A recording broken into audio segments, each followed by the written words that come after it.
दोस्तों याद करिएगा, आपके अपने चैनल खबर चौक ने तकरीबन एक हफ्ते पहले एक खबर दिखाई थी। वो खबर ये थी कि क्या मायावती और अखिलेश यादव फिर से एक होने जा रहे हैं। और अगर ये खबर है तो यकीन मानकर चलिए भारतीय जनता पार्टी के लिए इस दौर में खास तौर पर बड़ी मुश्किलात पैदा कर देगी।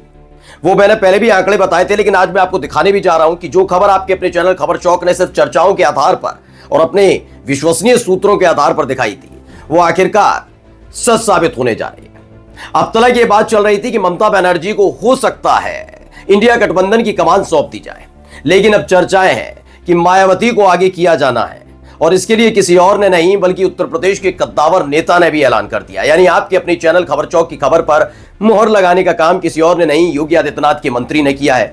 और यही नहीं, उन्होंने एक ऐसा बयान दे डाला जिसने एनडीए का जो पूरा का पूरा सियासी गलियारा है उसको हिलाकर रख दिया है। नमस्कार, मैं हूं प्रज्वल गौतम और आप देख रहे हैं खबर चौक।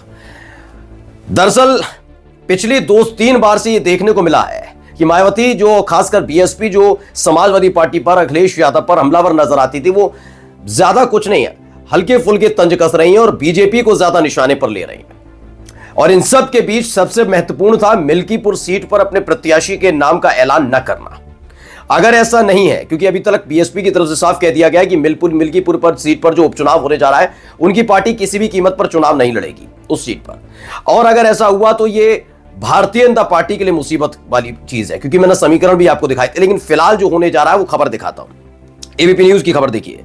ओम प्रकाश राजभर का खुलासा, कहा मायावती से मेरी बात हुई, इंडिया में जाने के लिए तैयार है, यानी इंडिया गठबंधन में जाने के लिए तैयार है। ऐसा दावा किसी और ने नहीं बल्कि ओम प्रकाश राजभर ने कर दिया है। ओम प्रकाश राजभर का पहले मैं डिटेल आपको बता दूं कि कैसे नेता हैं, क्या करते हैं। दरअसल इन्हें जहां अपना फायदा नजर आता है ये वहां जानने से गुरेज नहीं करते। इन्हें कोई फर्क नहीं पड़ता कि इनके लिए कौन क्या कह रहा है, क्या सोच रहा है, क्या बोल रहा है। ये खुद भी क्या क्या बोलते हैं इन्हें खुद भी नहीं इसके बारे में पता रहता। तो फिलहाल ये इस समय भारतीय जनता पार्टी के साथ है।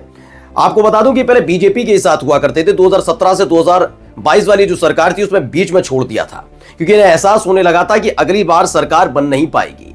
वो बात अलग है कि कभी जो इनकी समुदाय से, इनकी जो कास्ट है उससे आने वाली तमाम जातियों का नाम एक सुर में बोलते हैं, उसे अपनी बड़ी उपलब्धि समझते हैं। खैर, इन सब के बीच इन्होंने यही सोचकर छोड़ा और 2022 में जब चुनाव हुए तो अखिलेश यादव की सत्ता में नहीं आ पाए।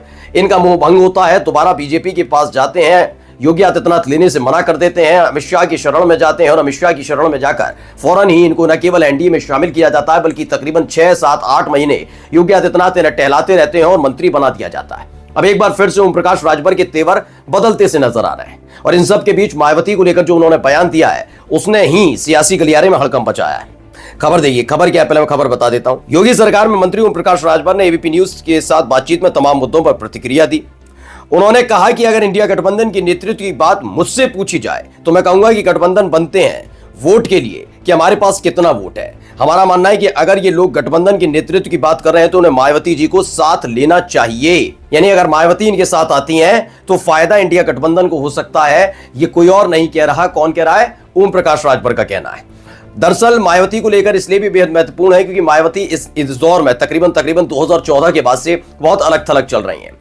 सियासी तौर पर काफी उनको नुकसान हुआ, चाहे वो विधानसभा के चुनाव हो या फिर लोकसभा के चुनाव हो या फिर खुद उनकी पार्टी के लिए बड़ा हानिकारक रहा है ये 10 बरस। और 10 बरस के बाद जैसे जैसे वक्त और बीतता जा रहा है वैसे वैसे बीएसपी बहुत रसातल में जा रही है। ऐसे में अपनी पार्टी को उठाने के लिए 2019 में उन्होंने बहुत जबरदस्त फैसला लिया था, जिसका फायदा अखिलेश यादव को तो हुआ नहीं। जब अखिलेश यादव और मायावती का पैक्ट हुआ, यानी बीएसपी और समाजवादी पार्टी साथ आई, फायदा किसका हुआ? बीएसपी का हुआ था। समाजवादी पार्टी के 2014 में भी 5 सांसद थे, 2019 में भी 5 सांसद चुने गए, लेकिन शून्य पर सिमट गई थी बीएसपी यानी मायावती की पार्टी। लेकिन जब समाजवादी पार्टी के साथ गठबंधन हुआ तो आपको याद होगा शून्य से 2019 में 10 सांसद जिता लिए थे, लेकिन उसके बाद गठबंधन तोड़ दिया था। कोई प्रेशर होगा, कोई भी चीज हो। फिलहाल इन दिनों मायावती भी कहीं ना कहीं बीजेपी से रुष्ट और नाराज नजर आ रही। खासकर 4 जून को जो लोकसभा चुनाव के नतीजे आए उसके बाद उन्हें एहसास हुआ कि समाजवादी पार्टी बेहतर न केवल कर रही है बल्कि उसके दरवाजे आज भी खुले हुए हैं बीएसपी के लिए। और ऐसे में अगर गठबंधन इस दौर में कर लिया जाए तो काफी नुकसान बीजेपी को पहुंचाया जा सकता है और उसी दौर में ले आएंगे जब 2012-2007 वाली स्थिति बीजेपी की हुआ करती थी। यानी सत्ता के दर्शन दूर से किया करते थे बीजेपी के नेता, उस स्तर पर लाया जा सकता है। बस इसके लिए कुछ नहीं करना, ये सही और मुफीद मौका है। इसलिए मिल्कीपुर सीट से वो शुरुआत करने जा रही हैं। इन सब के बीच देखिए क्या कहते हैं ओम प्रकाश राजभर ने कहा कि मायावती को वह साथ नहीं रख रहे, मायावती जाने को तैयार हैं। अगर मायावती लीडरशिप मिले तो वे आएंगी। हमारी बात पहले हुई थी मायावती जी से, अगर इंडिया गठबंधन के लोग मायावती को नेता बनाने के लिए तैयार हो जाएं। मायावती का वोट पूरे देश में है, ममता का वोट सिर्फ बंगाल में है, बाकी किसी नेता का वोट अपने राज्य के बाहर नहीं, लेकिन मायावती का वोट पूरे देश में है। अगर ये मानकर चलिए कि योगी आदित्यनाथ का एक बड़ा चेहरा, उनकी सरकार का मंत्री अगर इस तरह का बयान देता है तो यकीन मानकर चलिए एनडीए में भी सब कुछ ठीक ठाक नहीं है। अगर मायावती आती हैं तो हो सकता है एक बार की ओम प्रकाश राजभर, संजय निषाद जैसे नेता भी पहली फुर्सत में टूटकर साथ आ जाए। मैं अनुप्रिया पटेल की गारंटी नहीं लेता, लेकिन हो भी ये भी सकता है, क्योंकि पिछले कुछ दिनों से देखने को मिल रहा है कि अनुप्रिया पटेल भी योगी आदित्यनाथ के नेतृत्व से खुश नजर नहीं आ रही हैं। पल्लवी पटेल से उनकी नजदीकियां, यानी योगी आदित्यनाथ बार बार उनको आशीर्वाद देते हुए नजर आते हैं, व्यक्तिगत तौर पर भी और प्रत्यक्ष तौर पर भी, जो अनुप्रिया पटेल को अच्छा नहीं लग रहा है। ऐसे में अनुप्रिया पटेल भी एक बार की आ सकती है। कुल मिलाकर इंडिया गठबंधन मजबूत होता हुआ नजर आएगा, लेकिन सवाल ये उठता है कि क्या मायावती को इंडिया गठबंधन स्वीकार करने के लिए तैयार है? क्या वाकई उनको अपना नेता बनाने के लिए तैयार है? स्वीकार तो कर लेगा, लेकिन नेता बनाने के लिए तैयार है? इस पर फिलहाल विचार चल रहा है, लेकिन अगर ऐसा हुआ तो यह भारतीय जनता पार्टी के लिए किसी बड़े झटके से कम नहीं होगा। नमस्कार।